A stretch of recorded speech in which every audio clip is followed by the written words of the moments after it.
At saka masaklap do, Sir Badong, yung CR pala sa dulo yung luma, yung dumi daw diretso sa dagat. Lahat po ng dumi rito. Oo, sa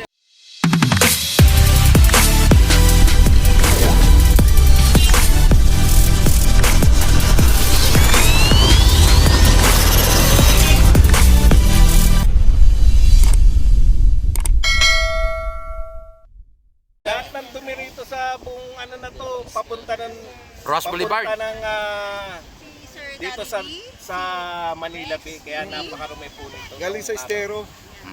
Ngayon, siyempre, pupunahin natin. Umulan eh. Alam nga naman hindi magkabasura, di ba?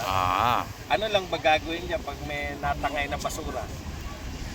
Lilinisin lang. Araw-araw po itong mga vloggers na to rito. Ano ba ginagawa ng mga taga-DNR dyan? Ayun. Araw-araw din sila nag-ano, di ba? Ikaw, saksi ka riyan. Anong ginagawa rito araw-araw pag Ito araw-araw dyan dito. May naglilinis. Araw-araw to dito, Araw-araw. tuwing umaga to. May naglilinis po. Araw-araw may Ito yung naglilinis. number 1 na vlogger sa Manila Bay. No? Kaya swerte pa rin tayo yung dating basurahan ngayon pasyalan na po. Tayo no, parang nasa Miami Beach kayo. Pataas lang ang kuha. Pataas. Ayan o, pataas lang kuha. Ayan. Ano naman yung mensahe mo sa mga patuloy pa rin na parang hindi masaya sa pagganda ng Dolomite Beach, isa nangyari sa Manila Bay, yung tipong patuloy pa rin na Umabatikos. yes, Sir Badong. Kasi namimiss nila yung basurahan. Namimiss nila yung basura dati. Kaya ito lang masabi ko sa inyo, kayong patuloy na bumabati ko sa naglinis nito. Putot nyo. Otot nyo pabango. Ayan. Otot nila pabango. Ayan. Kaya pala si Sir Sika. Sir Bats, may nagtatanong dito na bakit daw wala na raw lunas ang ating Manila Bay dahil sa basura na yan. Wala nang tigil. Alam po ninyo, yung kung titignan po natin yung problema na walang lunas, di ba? Wala talaga, ang bigat sa loob, di ba? Gusto mong patakin yung bundok, simulan mong kumuha ng bato. Kinakailangan mo magsimula eh. Simula po ito eh. Yung paglilinis ko ng Dolomite, simula yan ng deklarasyon niya ng mga Pilipino na gusto namin magkaroon ng malinis na Manila Bay. Bakit naman ang Japan yung pakalinis na nagawa nila yun? Bakit dito sa atin? Hapon sila. Sabagay, no? Pilipino tayo eh. Sir, para sa'yo, Sir Badong, sayang nga bang pera, Sir? Ay, hindi. Sulit na sulit to. Alam niyo kung bakit sulit na sulit? Wala pong katapat yung ngiti na nabibigay ng di ba? Parang ano yan eh, parang yung painting. Bakit tayo bumibili ng mamahaling painting? Sila pala. Bakit ka bumibili ng mamahaling painting? Kasi ilan lang yung napapasaya ng mamahaling painting? Isang pamilya lang dahil sa bahay lang yun. Ito, milyon-milyon na po napasaya nito. Wala pong katumbas na pera yung napapasaya yung tao. Lahat po ng pumupunta rito, nakangiti lahat eh, di ba? Tama, Sir. Tama. Yung mga vlogger lang ang malungkot eh. Di ba? Tama kayo, Sir. Isa na ako dyan sa Mga pinakasaya vlogger. Masaya ka ba? Ayan, masaya. Masaya naman, masaya naman. Tignan niyo po yung mga tao. Tignan niyo po yung itsura nila. Ayan o. Mga tao. Ayan o. Ito lang malungkot o. Yan. Masaya yung tao.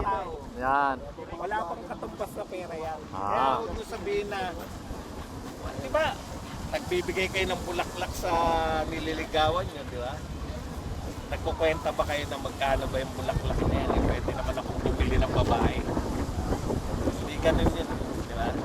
Yung napapasaya mo yung mga tao, walang katumbas. So, Sir Bads, gusto ko na, Sir Bads. Ano po Sige. yung mensahe mo, Sir, siyempre, kay Tatay Digong? Maraming salamat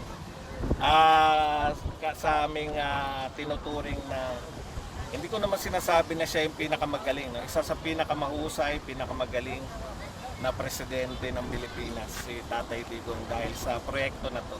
Maraming salamat din kay Pangulong Marcos dahil tinutuloy niya yung maraming proyekto ni Tatay Digong.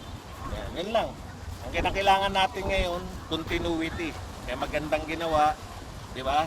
I-continue na lang natin. At dadagdagan pa.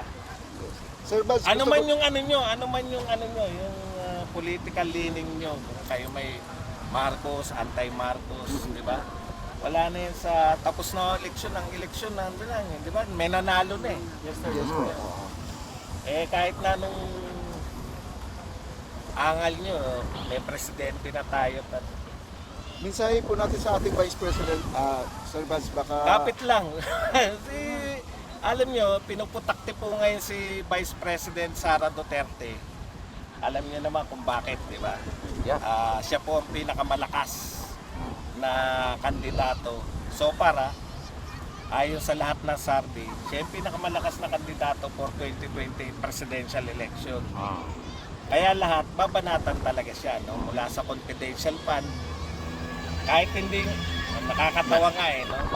Nung isang araw, sabi ng Makabayan Black, ipapa-impeach nila si Sara Duterte. Kahapon, ano sabi? Wala raw silang paghanda sa impeachment.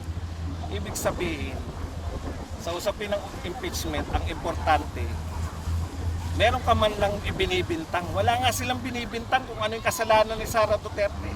Kasi nga po, future president na po si Sara eh. Kaya ganun ang gusto nila. Kaya nga, wala naman silang binibintang. Ano yung binibintang nila? Para ma-impeach ang tao. Ibig sabihin, ang impeachment, ang ibig sabihin ng impeachment, may 32 million na bumoto kay Sara Duterte. Babaliwalain nyo yung 32 million. Nararapat man lang meron kayong binibintang. Anong binibintang nila? Wala. Anong sinabi? Pag-aaralan namin kung ano isasampa namin reklamo. Nako. Nagsasalita kayo ng impeachment, wala pa pala kayong isasampang reklamo. Di ba? Kumbaga Anong walang logic ebidensya talaga pa na ano. Hindi nga ebidensya pinag-uusapan natin eh. Reklamo nga wala pa eh. Anong ebidensya pinag-uusapan? Grabe, ano? Wala pang reklamo, paano ka hanap ng ebidensya? Ibig sabihin na idol, ano sila, galit, ano tawag ito, takot na takot sila. Darating ang araw na magiging isang presidente na naman ang Duterte. Yan malamang. Yun ang talagang yan talaga takot na takot na puno-puno sila. Kasi, Kaya naghanap sila ng ano, kasi, no? masama ba ang confidential fund? Pati na, direct time na natin, masama ba magkaroon ng confidential fund? Illegal ba yan? Hindi. O, anong problema? Masama yan kung ginamit mo sa ibinulsa mo, ninakaw mo, o meron kang ano, no, ikinayaman mo yung confidential fund. Yung ba yung binibintang nila kay Sara Duterte? Hindi. Wala silang binibintang. Merong confidential fund, pero sinasabi nila dapat walang confidential fund. Sino may sabi nun? Dahil walang confidential fund yung dating Vice President? Kasalanan ba namin kung hindi lutang yung Vice President ngayon? Kasalanan ba namin kung lutang yung Vice President nyo? Hindi niya naisip eh. Paano magiging kasalanan ni Sara Duterte na hindi niya naisip yung dating Vice President